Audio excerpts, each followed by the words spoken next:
I've seen all the videos about the woman who hired a dating coach and she spent $10,000 and ended up engaged, like a year or so later. And as a dating coach myself, I have thoughts.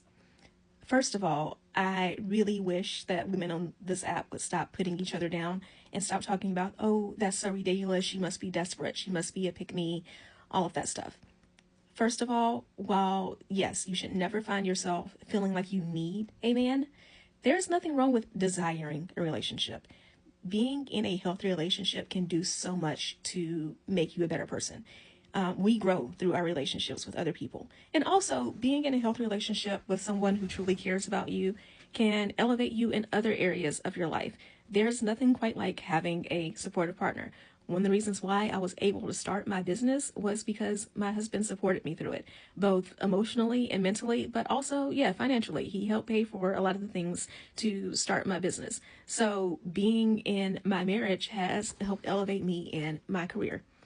Now, beyond that, as far as the coach that she hired specifically goes, I do like his content. I enjoy seeing him on TikTok and everything. I do think that it is a lot easier to learn how to embody your feminine energy when you have a female dating coach. And I say this not just as someone who's a coach myself, but as someone who I myself had two coaches before I became a coach. One was male, one was female. So just from personal experience, I think it's a lot easier to learn how to embody your feminine when you have a female coach.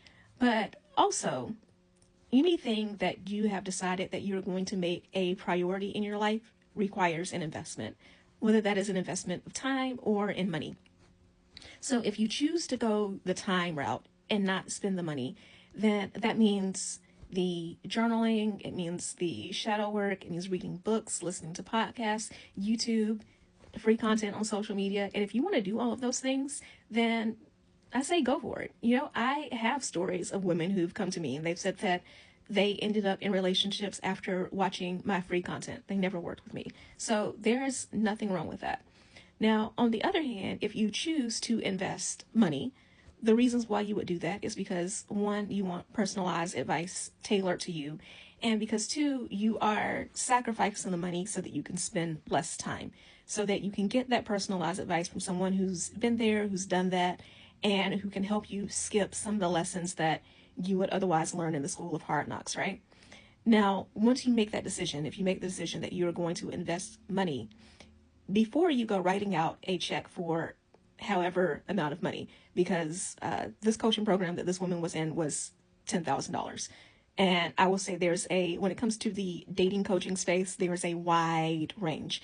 I know coaches who charge much, much less than 10,000.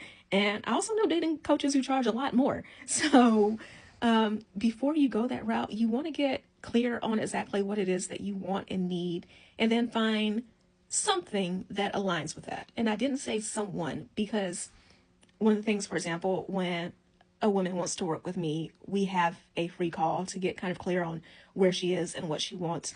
And sometimes at the end of that call, I will tell her, hey, there's a difference between coaching and therapy. And although I'm certified as a coach, I'm not a licensed therapist. I think you need to see a therapist. There are women who work with me and a therapist at the same time. That's also not uncommon.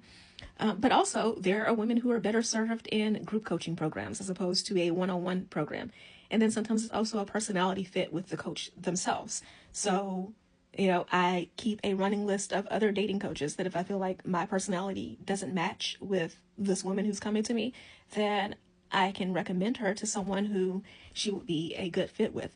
So being in a position where you've decided that this is one, a priority of yours, being in a healthy relationship is something that you, again, desire, not need, but desire.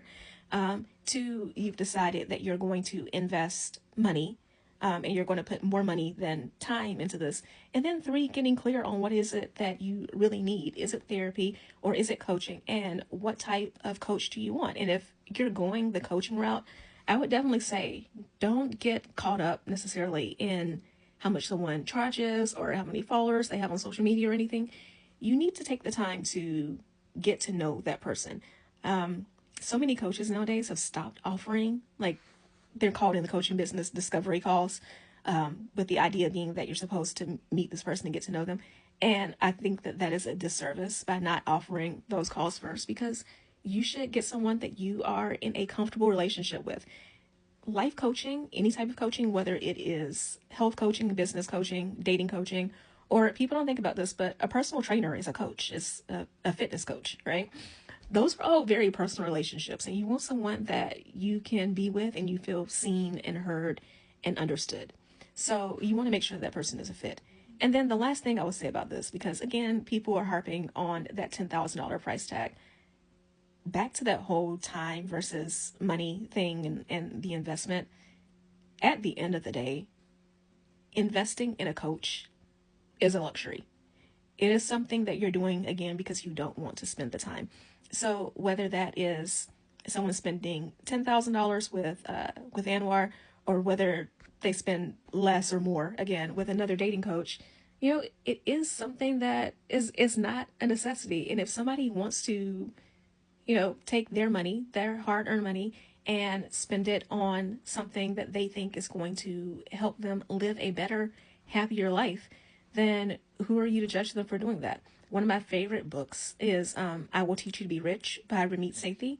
And in that book, he talks about a rich life. And he defines a rich life as in the things that will make you feel happy and that you feel rich when you do them. So for some people, that means spending a lot of money in personal development. For others, that is traveling a lot. Whatever that choice is for you, don't let other people shame you for the choices that you make, but also don't shame other people.